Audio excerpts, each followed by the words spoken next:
واتقوا يوما لا تجزي نفس عن نفس شيئا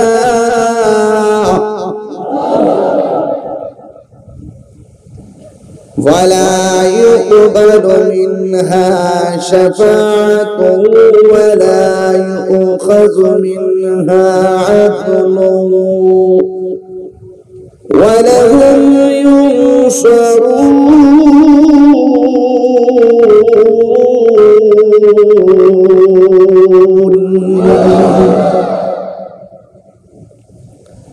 واتقوا يوما তোমরা ভয় করো সেই দিনকে লা তাজজি নাফসুন আন নাফসিন শাইআ যেদিন কেউ কারো উপকারে আসবে এই দুনিয়ার পৃথিবীর মানুষ যারা বসছেন এত মোহব্বত দিয়া যে বসছেন আমি মরে গেলে কারো কবরে পারে জীবন মনে একদিন জিয়ারত করার জন্য সুযোগ পাবেন না এত দূর থেকে যাবো তাহিরি ভাই জিয়ারত করতে এখন তো ৫,০০০ টাকা ১০,০০০ টাকা গাড়ি ভাড়া দিয়ে যাবে জিন্দা থাকলে নিন্দা হবে প্রশংসা হবে স্মরণ সবাই কিন্তু যুবক আমি চলে গেলে আমার কবরটা কোথায় দিছে এটার সন্ধান আপনার এমন কিছু লোক থাকবে জীবনেও যাবে আজকে তো ঠিক আছে আমি এই কবরের সুখ কিনা দেখে আছি জানার ক্ষমতা কি কারো আছে আপনারা জবান খুলে বলুন ঠিক আছে কবর কি আসল বর্ণনা কবর হারিয়ে যাব একদিন আমি রবনায় ভুবন চিরদিন বলো হারিয়ে যাব রবনায় ভুবন চিরদিন ক্ষমা করে দিও তোমরা আমায় বলো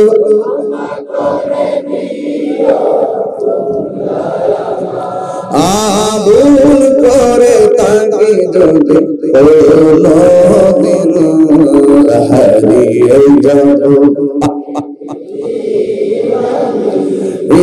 রবনায় ভুবন চিরদিন বাঁশি বাগান বা গোরস্থানে হয়তো দিবে মোরে খবর তোমরা আমায় যাবে ভুলে রাখবে না জানি কোন খবর বাঁশি বাগানে বা গোরস্থানে হয়তো দিবে মোরে খবর তোমরা আমায় যাবে বলে রাখবে না জানি কোন খবর পড়বে কি মনে আমার কথা ফেরবে কি অশ্রু কোনদিন হারিয়ে যাব রবনায় ভুবন চিরদিন বলো হারিয়ে যাব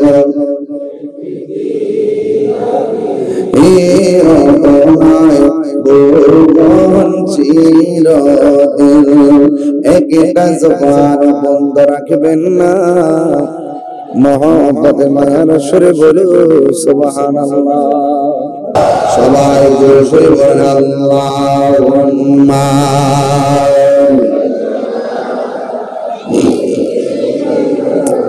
মাওলানা মুহাম্মদ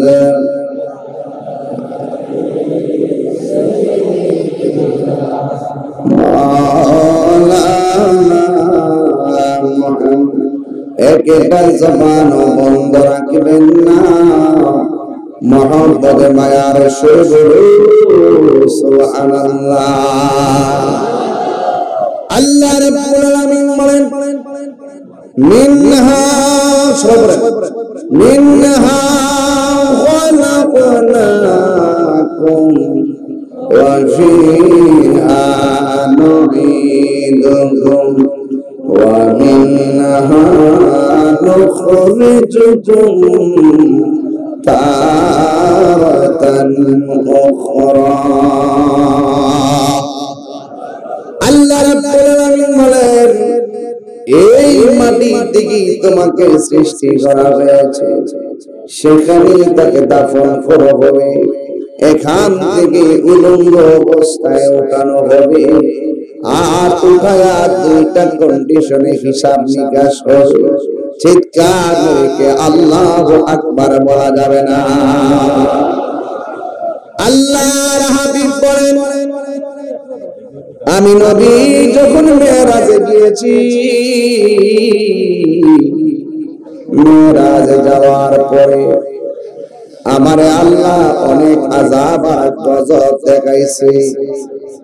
আমি অনেক আযাব দেখেছি, কিন্তু সবচাইতে কঠিন আযাব দেখলাম কবরের আযাব।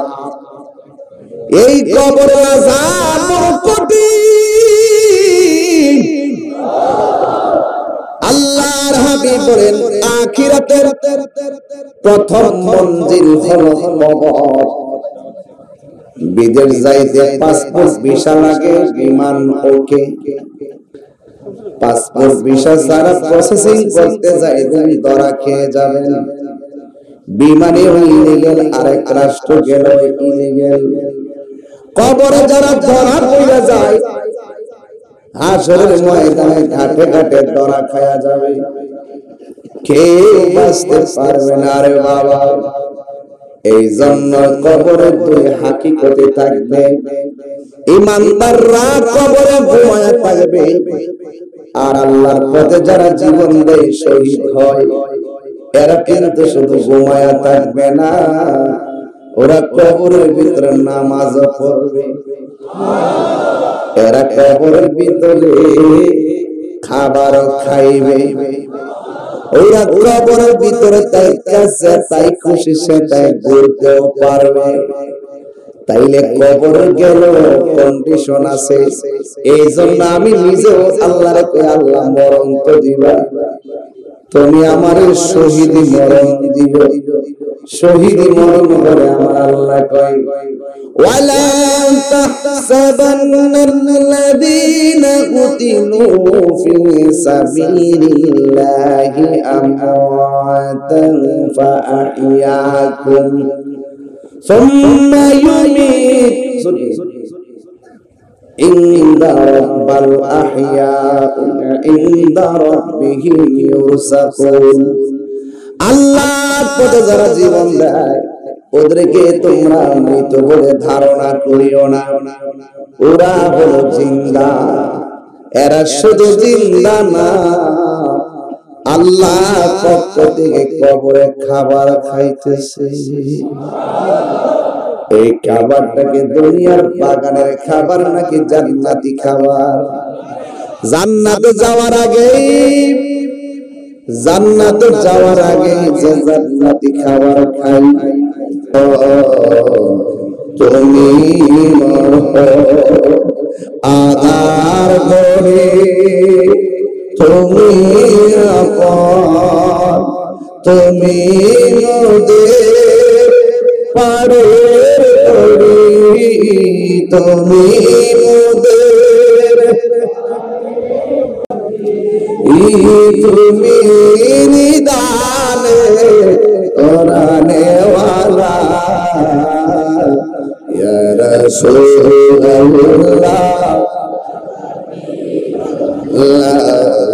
রাসূলুল্লাহ ইয়া হাবিবাল্লাহ ইয়া রাসূলুল্লাহ তুমি মোদের আশার আলো, তাই তো তোমায় বাসি ভালো, তুমি মোদের আশার আলো, তাই তো তোমায় হৃদয় নামের ফুলদানিতে হৃদয়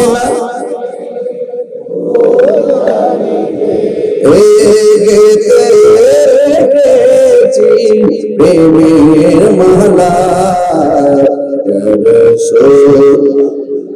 মাশাআল্লাহ যুবক ভাইকে ভালো লাগছে আজকে আইয়া রাসূলুল্লাহ ইমানুল্লাহ মাশাআল্লাহ বলো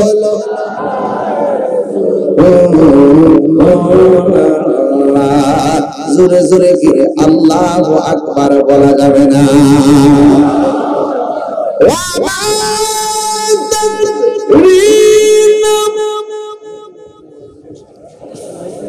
আস্তে চোখে চোখে আমি নিজে বুঝতেছি এই ইজি ইজি ইজি আল্লাহ রাব্বুল আলামিন কোরআনে বলেন তুমি তো জানো না জমিনের কোন জায়গায় তুমি মৃত্যুবরণ করবে জানি আমরা এই মুহূর্তে আমাদের সামনে আজরাইল আসতে পারে কি পারে না গতকাল ফেসবুকের পাতায় দেখলাম 25 বছরের ছেলে ব্রেন স্ট্রোক করে মারা গেছে তার ভিতরে কি এত ডিপ্রেশন কি এত টেনশন তার গ্রাহ্যতা স্ট্রোক করে মারা গেল সে নিজেও জানে না এই বয়সে তাকে চলে যেতে হবে বান্দারে যে কোন মুহূর্তে আজরাইল থাবা মারলে আর উপায় থাকবে না ছেলে বাবার আগে সন্তান চলে যায় সন্তানের আগে বাবা চলে যায় শিশু বয়সে অনেক লোকে চলে যায় এক যুবক চলে যাওয়াটা ইজি কিন্তু কবরে কি অবস্থায় থাকবেন সেটা হলো সবচেয়ে বড় কথা রে বাবা আল্লাহ বলে এই মাটিতেই তোমাকে দাফন করা হবে নবী বলেন কবরের প্রথম রাতের আযাবটা সহ্য করা সহজ না রে বাবা আযাবটা কি জানেন মেরে আযাব কবরে দেওয়ার পরে প্রথম রাতের আযাব হল মানে প্রথম আযাবটা ওই কবরটার এই দিনের বেলা মারা গেলে শুধু কিন্তু রাত বেলা হয় কেন রাতটা তো আমার দেশে অন্ধকার কথা ঠিক কিনা কবরটা তো দিনে অন্ধকার রাত্রে অন্ধকার ওই অন্ধকারের আযাবটা যখন শুরু হবে আল্লাহর হাবিব ডান পাশের মাটি এক প্রান্তে যাবে বাম পাশের মাটি আরেক প্রান্তে আল্লাহু আকবার এই আযাব আমরা সহ্য করতে পারতাম না আল্লাহ ক্ষমা চাই আল্লাহ তোমার কাছে একটা জিনিস চাইলাম তুমি আমারে দিছো আলহামদুলিল্লাহ তোমার কাছে আবার আমি চাইলাম তুমি আমারে দেও নাই আমি একবার বলছি পাই আলহামদুলিল্লাহ তুমি যে দেও নাই আমি 10 বার বলবো আলহামদুলিল্লাহ দেওয়ার মধ্যে হতে বললাম আছে যতটুকু না দেওয়ার ভিতর বেশি পরিমাণ থাকতে পারে তুমি জানতে চালাও সেটাই চলবো আলহামদুলিল্লাহ আলা কুল্লি আল সর্ব অবস্থায় প্রশংসা হবে একজনের জবানটা খুলে বলেন তিনি কে একটু তিনটা নরম করে কন্যা তিনি কে একবার আমার আল্লাহর হাবিব বলেন প্রথম আযাবটা কি কয় ডান পাশের মাটি এক প্রান্তে চলে যাবে বাম পাশের মাটি আরেক প্রান্তে চলে যাবে দুই পাশের মাটি তোমারে এমন ভাবে একটা চাপ মারবে ডান পাশের হাড্ডিগুলো বাম পাশের হাড্ডির ভিতরে ঢুকে যাবে বাম পাশের হাড্ডিগুলো ডান পাশের হাড্ডির ভিতরে ঢুকে যাবে একদম তুলার মতন গুঁড়া বানিয়ে ফেলাই আল্লাহর হাবিব বলেন ওই দিন চাপা খাইয়া মানুষটা পেয়ে আল্লাহ আগে যদি জানতাম বেনামাজি হইয়া কবরে আইলে এত শাস্তি জীবনে কোনোদিন নামাজ ছাড়তাম না আবার একটু সুযোগ দাও দুনিয়ার মধ্যে যাবো আল্লাহ কয় না না না সুম্মা ইউমিতুকুম সুম্মা ইউহয়িকুম সুম্মা ইলাইহি তুরজাউন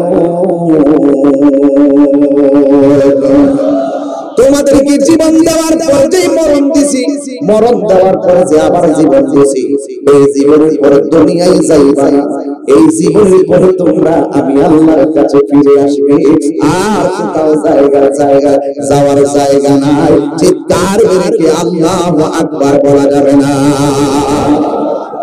আরে আজকে দিনের বেলা আমার চাচাতো ভাই, আমার বংশের আমার চাচাতো ভাই জাকির মোল্লা দুনিয়া থেকে বিদায় হয়ে গেছে। আমার বাড়িতে যেদিন উরুস ছিল মার্চের 5 তারিখ, আমি জাকির মোল্লা ভাইয়ের নাম্বারে ফোন দিছিলাম। ফোন দেওয়ার পরে বাবি ফোনটা ধরছিল, ধরার পর আমি বলছিলাম ভাইরে তাড়াতাড়ি আমার বাড়িতে পাঠান, গরুটা জবাই হবে, মহিষটা জবাই হবে। তারা যাওয়ার পরে জবাই করবে, তখন বাবি বলছিল তোমার ভাই তো অসুস্থ।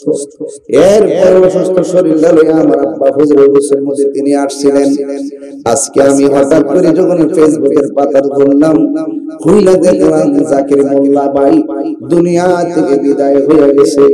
তখন আমি পড়ে ফেললাম ইন্না লিল্লাহি ওয়া ইন্না ইলাইহি রাজিউন। এই যুবক ভাইটা দুনিয়া থেকে চলে গেছে। আল্লাহ যেন আমার ভাইয়ের কবরটাকে জান্নাতের বাগান বানায় দেয়, জোরে কোন আমিন। পরিবার পরিজন সন্তান সন্ততি সবাইকে যেন আল্লাহ পাক ধৈর্য দান করার তৌফিক দান করে, বলুন আমিন। আর মনে মনে ভাবতেছি আজকে ফেসবুকে অনেকে লিখলো জাকির মোল্লা ভাই দুনিয়ার দিকে চলে গেল, আমিও লিখলাম দুনিয়ার দিকে চলে গেল। এ আল্লাহ আপনি ওনাকে জান্নাতুল ফেরদাউসের আলা মাকাম দান করেন। আমি তখন মনে মনে ভাবলাম আজকে আমার ভাই জাকির ভাই চলে গেছে, কালকে হয়তো একদিন আমি চলে গেলে এই ভাবি তো ফেসবুকটা গরম হয়ে যাবে। একদিন তোমারি নাম মসজিদে হবে এলাম, ঠিক না? না জানি কোন দিন তোমার আমার সামনে আজরাইল এসে যায়। আল্লাহ রাব্বুল আলামিন দুনিয়া থেকে চলে যাওয়ার সময় তিনি নিয়ে যাবেন, এক সেকেন্ডে বেশি করা হবে না। জবানটা খুলে বল আমাদের মৃত্যু দেওয়ার মালিক কে? আল্লাহ বলে ইন্নাহু হুয়া ইউবদিউ ওয়া ইউঈদ। নিশ্চয়ই আল্লাহ রাব্বুল আলামিন হলো তিনি যিনি আমার শুরুর মালিক, তিনি আমার শেষের মালিক। বন্ধু চলে গেলে আর ফিরে আসবো না। বহু সংসারে ঘুম ভাঙছে মায়ের মধুমাখা ডাক দিয়া, এবার রমজানে সেই মধুমাখা ডাক শোনা যায় না। অনেক ঘুম ভাঙছে সেই সময় মা ডাক শুনি না। 1 ঘন্টা আগে ঘুমাইলে ঘুম ভাঙার ভয় ছিল না। মা সেমন একটা কলিং বিল টাইম মধ্যে আমার ডাক দিব। আর এখন মা বাপ চলে যাওয়ার পরে ঘুমাইলে আর খবর থাকে না, কারণ বিশ্বাসের ঘড়ি কাটা জীবন থেকে চলে গেছে। কথা ঠিক কিনা? এই রমজান এমন একটা মাস, যেই মাসে যদি মানুষ মারা যায় কবরে আযাব আমার আল্লাহ মাফ করে দেয়। এই জন্য আল্লাহর বলি আল্লাহ যেই যেই মরণ দিবা তুমি রমজান মাসে মরণ দিও, যেই দিন মরণ দিবা জুমার দিন মরণ দিও। জোরে জোরে কি আল্লাহু আকবার বলা যাবে না?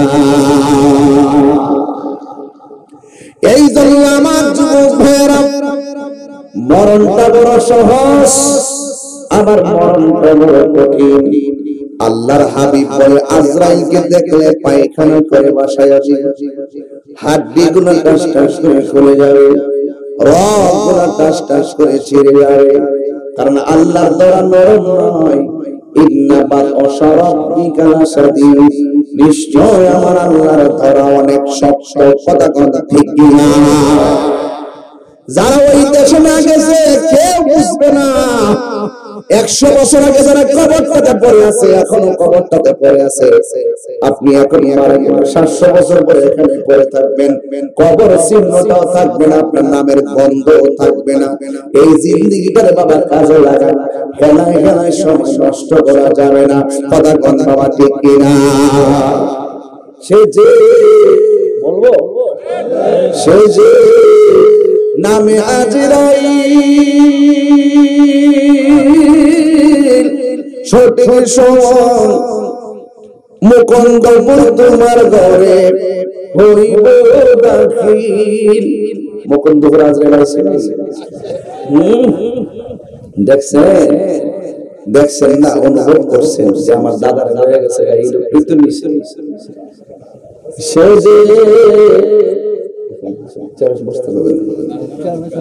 সে যে নামে আজরাইল সঠিক সময় তোমার ঘরে হইব দাখিল। কত কাকুতি মিনতি করবা তুমি, কত কাকুতি মিনতি করবা তুমি, রেহাই পাবে না। আজরাইল শিরে কারো কফিয়ত চলবে না, আর মানুষ কফিয়ত চলবে না। তোবা নামক গাছটি আছে, আসেনি? পাতায় পাতায় লেখা আছে মানুষের হায়াত, সেই পাতা জড়িয়া পড়লে মোদের নিশানা। আজরাইল শিলে কারো কফিয়ত চলবে না, মানুষ কফিয়ত চলবে না। আজরাইল বড় কঠিন, মুকুন্দপুরের জমিনে পা থাকবে, মাথা থাকবে আসমানে। যার মাথায় 7 সমুদ্র 13 নদীর পানি ঢাইলা দিল, একটা পানি নিচে পড়বে না। এমন বড় চিবাটা দিবে, চিৎকারের কারণে রক্তগুলো পানি হয়ে যাবে, শরীর রক্তগুলো ছিঁড়ে যাবে, সেলাই চলবে না, রক্তগুলো গায়ের মধ্যে মিশে যাবে, লাল রক্ত পানি হয়ে যাবে, শিরা চলবে না, সেলাই চলবে না, শ্বাস পুষ্পনে বের হবে না। এমন জোরে তোমার ধরবে, তুমি অবস্থা ভয়াবহ হয়ে জিহ্বায় কামড় মারবা, চোখটার উল্টায়া দিবা। আমার নবী বলে এই লক্ষণগুলো যার মধ্যে পাওয়া যাবে তার অবস্থা ভালো না। তবে 2টা লক্ষণ যার মধ্যে পাওয়া যাবে মরণের পর, মনে রাখবা তার নসিবটা বড় ভালো। কয় কি? একটা মানুষ মারা যাওয়ার পরে যদি দেখো লোকটার চেহারাটা হলুদ হলুদ ভাব দেখা যায় আর কপালটা ঘামতেছে, তখন মনে করবা পাগলটা আমি নবীর দিদারের মাধ্যমে মরণ হয়েছে।